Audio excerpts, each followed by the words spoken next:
Hey everybody, have you been wondering why do I keep getting BV from the same partner? Well, we're talking about that and more today. I am Dr. Perkins. I'm a board certified OBGYN. I'm so passionate about giving this type of information to you as well as others so that you can live your best life.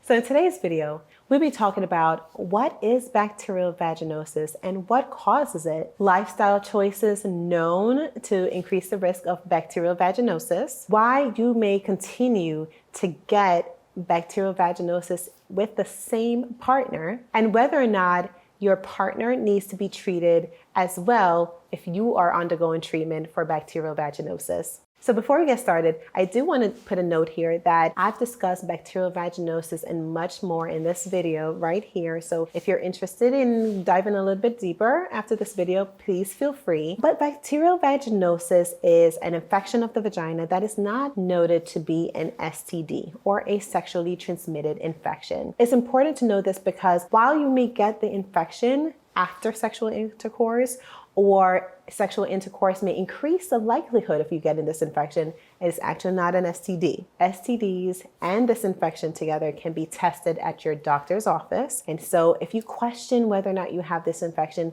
always go to the doctors. It's a simple swab, have them send it over to the lab, and just to be sure that you're not having another problem that is causing your symptoms and not bacterial vaginosis. The cause of bacterial vaginosis, or BV, is having an overgrowth of bacteria that normally lives in the vagina. That causes your infection. With that, the infection can be cured very easily, can be cured at home, and I also have another video specifically talking about that, or through antibiotics from your provider. This overgrowth of the bacteria in the vagina can be easily influenced by the things that you're doing in your lifestyle. And so let's talk about what those may look like. There are 5 different things that are linked with your lifestyle that may increase the likelihood of you getting these infections. First, that I'd like to mention today is using an IUD. An IUD is an intrauterine device that is often used for contraception or preventing pregnancy. And so this is a device that is a T-shaped device. It goes into the uterus and essentially is like a set it and forget it formula to help you prevent pregnancy from occurring. And it's very effective at doing that. But what research has shown is that there is an increased likelihood of having this infection, bacterial vaginosis, when using an IUD. And the reason behind this is not quite clear. However, we think that this is due to the changes in your lifestyle when you have an IUD in place, because the IUD itself is not shown to cause infections of the vagina. However, most people who are using the IUD are happy to prevent pregnancy from happening from unprotected sexual intercourse. And so while that protection is present, their lifestyle and activities may change in that they might not use condoms as much anymore because we're not trying to prevent pregnancy. And so there's a lot more unprotected sexual intercourse, which means semen is now entering into the vaginal area more often than if you're using a condom, which condoms should completely prevent that from happening. But essentially, you are now more open to semen being in the vagina, knowing that you're protected from pregnancy. And so research has shown that our lifestyle may change in that we may have more unprotected sexual activity. And that unprotected sexual activity is very important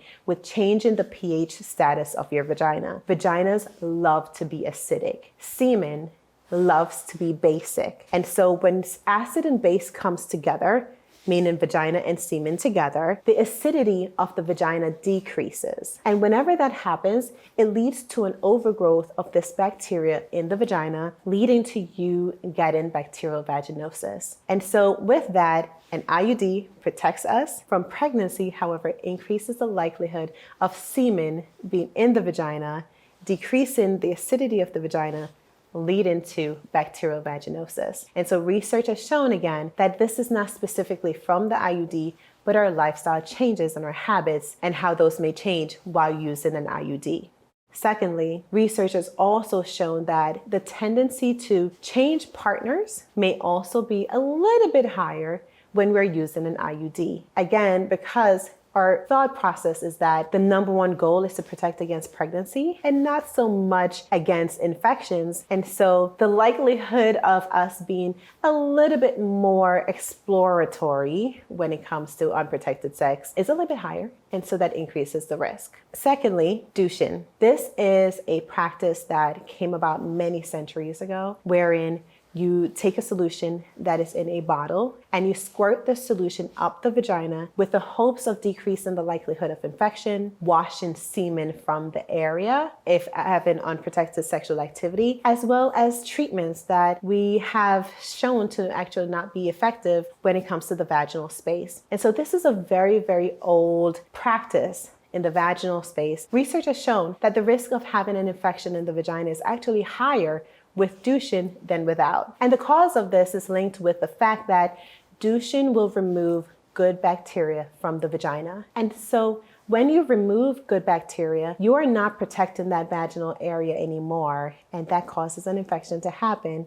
So we don't want to douche. So the final thought process with this is that douching is dangerous and may also increase the likelihood of you having infections, which is typically what you're trying to prevent by douching in the first place. So no douching.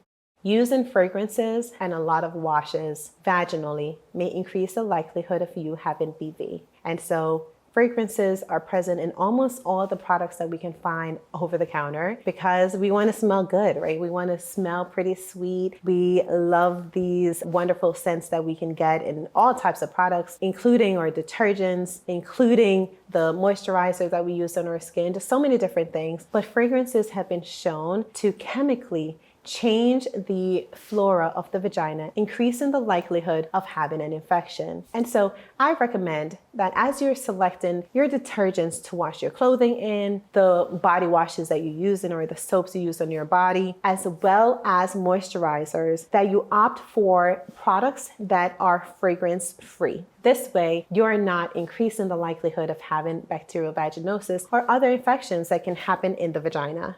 Lastly, here I'd like to mention that poor hygiene may also increase the likelihood of getting BV. So what does that look like? Well, if you are going many days without a shower or a bath, this may increase the likelihood as you have more and more bacteria that is just building up in the vaginal space, on your underwear, in the actual habits and activities that you're doing from day to day. And this may increase your overall risk. And so what does that mean? Daily showers and or baths are best. At least once per day. Research has also shown that if you were to take too many showers, you may also increase that risk. And so more is not necessarily better. A good sweet spot is once per day. This keeps your risk low and the benefits high. So why do you keep getting infections, possibly from your partner or the same partner? Because your partner has the same pH level of his semen. While your partner's activities and lifestyle may influence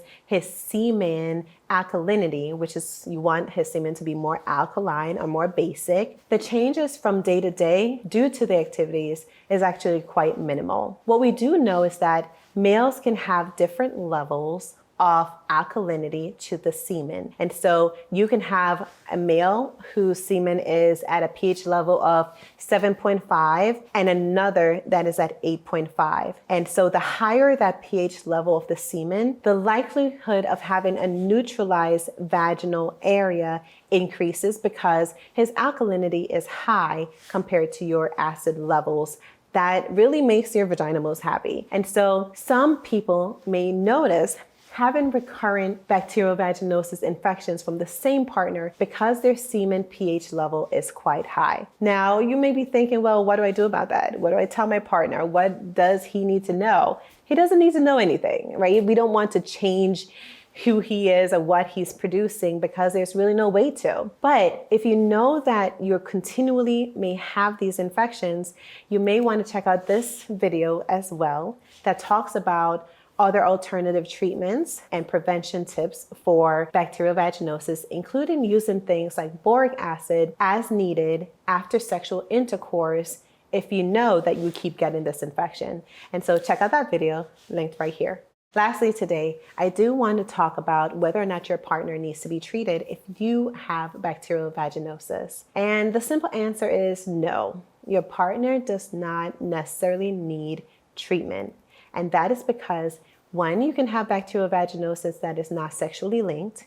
2, your partner is not necessarily giving you bacterial vaginosis as it is caused by bacteria that normally lives in your vagina overgrowing. And 3, the likelihood of this being from just sexual activity is high. However, bacterial vaginosis can be caused by several other things. So while we look at this entire picture, it is important to consider all the factors, talk to your doctor, be evaluated, review all the risk factors that you have that could be leading to bacterial vaginosis. And if you find that you keep having these infections, you may consider your partner also receiving treatment to see if that changes how often you're actually getting this infection. So I hope this video was very helpful for you today. I have a free gift for you that I'm very excited to offer you today. And this is a free copy of my ebook, Hormones Don't Lie. Why? Because we are hormonal and these things affect our bodies every single day. And so I want to help you in your journey to live in your best life, to feeling your best, but really protecting that vaginal space as well. And so I have a lot of great tidbits in that ebook just for you. So go ahead and click that link below. I'm Dr. Perkins, a board certified OBGYN. And if you found this video very helpful today, please like and subscribe. Leave a comment below. I read them all, okay? And I'll be more than happy to address any concerns that you may have regarding bacterial vaginosis and your vaginal space. Thanks for being here today. And please join us for our next video. Take care.